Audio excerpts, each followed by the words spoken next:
Hello guys! Welcome again to my channel and you're watching Tibulak. So into this video guys, pag-uusapan po natin yung tungkol sa SM Zeus. Meron po kasing nag-comment sa ating videos na nagsuggest siya na gamitin daw natin yung SM Zeus para daw lalago ng mabilis yung ating YouTube channel. So, kasi ginagamit daw niya yun sa kanyang Instagram. So, well, kung ginagamit niya yun at nagiging effective yun sa kanya, so that's great, that's good, diba? So, pero para sa atin po guys, para po lalago yung ating channel is kailangan po natin yung consistency and then yung good content and then yung ano talaga guys, yung magiging totoo ka sa sarili mo.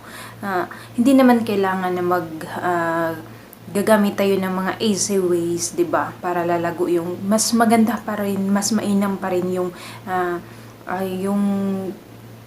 tinatrabaho mo talaga siya. Yung sariling sikap mo talaga na lumago yung channel mo, 'di ba? So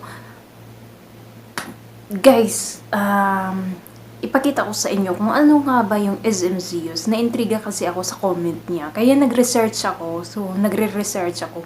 So, ayan, pag-uusapan po natin kung legal ba talaga yung SM Zeus na sinasabi ng isa nating viewers. So, ating panoorin guys. So, guys, ito po yung SM Zeus na sinasabi na ito daw ay magkakatulong sa pag-angat to grow faster sa iyong channel. So, ito yung SM Zeus guys. Isa lang yung video niya. So, pakinggan natin kung ano ba yung video niya na nag-iisa. Meet James, a great musician. James uploaded his music to YouTube. But James has a problem. His videos aren't getting enough views. That's until he heard about smzeus.com. James began using SMZeus to promote his YouTube page. Now he's getting the views he deserves. His videos are getting suggested by YouTube, and he has lots of new fans.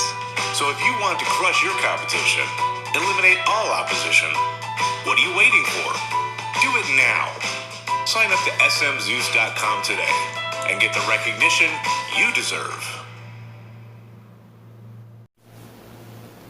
So, ayan po siya guys, nakikita na po natin, napanood na po natin ang nag-iisa lang po talaga yung videos niya guys. So, 'di ba? Nakikita natin. Hindi mo kailangan i-sign up guys, hindi mo kailangang mag-register sa SM Zeus guys para lalago yung channel mo. Kasi kapag legit 'yon ang SM Zeus guys, so kailangan magpakita yung sino yung namumuno, sino yung may-ari ng channel, 'di ba?